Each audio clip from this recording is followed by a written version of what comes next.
ሳይ ወተት ግፊ የሚለኝ ነገርስ እኔም ብቻ ነው ወይስ እናንተንም ጭምር ነው? ለማንኛውም እኔ ለጠላ ገንቦ ለመግዛት ወደ ሳሪስ አቅንቼ ነበር። ያው ጠላ በገንቦ ነው ደስ የሚለው፣ ባህሉም እንደዛ ነው። ስለዚህ ለሱ የሚያስፈልገኝን ገንቦ ለመግዛት ሄጄ ነበር።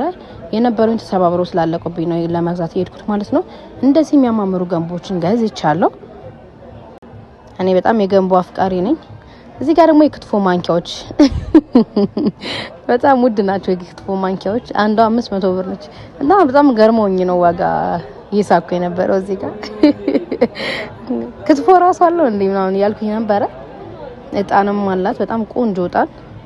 እዚህ ጋር ደግሞ ጀበና ለቤቴ ደግሞ አታምሩም? ጀበናው እንዳልኳችሁ እኔ ሸክላ አፍቃሪ ነኝ። በቃ ሸክላ ባየው ቁጥር በጣም ነው ደስ የሚለኝ። ሁሉንም ብገዛው ራሱ ደስ ይለኛል። ቡና በዚህ አፍልቼ ልጥራቸዋ አቃጠራቸዋለሁ እንዳታስቡ።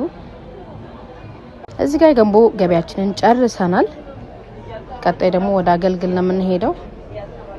ብዙ ስለሆኑ ነው የጠላዎቹ አላልቅ ያሉት ገንቦቹ።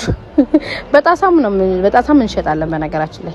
እናንተ መምጣት ብቻ ነው የሚጠበቅባችሁ። አድራሻችን መስቀል ፍላወር ኪያ ኮፊ ገባ ብሎ ነው። ቁጥር 2 ደግሞ ቡልቡላ ማርያም ማዞሪያዎች መስቀለኛው ጋር ነው። ለበለጠ መረጃ ባዩ ላይ ስልክ አለ መደወል ትችላላችሁ። እዚህ ጋር ደግሞ እንግዲህ ለነገ በጣም ብዙ አገልግላለኝና ስለማይበቃይ ብዬ አገልግል ለመግዛት ወጥቼ ነበር እዛው። ይሄንንም የምገዛው እዛው ሳሪስ ነው። ገበያውም ሳሪስ የገበያ ማዕከል ጋር ነው። በጣም ቆንጆ አገልግሎች ናቸው። እናንተ መግዛት ከፈለጋችሁ መሄድ ትችላላችሁ። እየተከራከርኩ ነው ዋጋ በጣም ተወዶብኝ እና ለነገ አገልግል ያው ብዙ አገልግላለኝ እንዳልኳችሁ ለነገ ዝግጅት ነው። ይሁላ አገልግል በአዲስ ነው የምልከው ብዬ አዲስ አገልግል ገዝቻለሁ ማለት ነው። ማዘዝ ከፈለጋችሁ ቁጥር ከስራ አስቀምጥላችኋለሁ። ይመቻችሁ።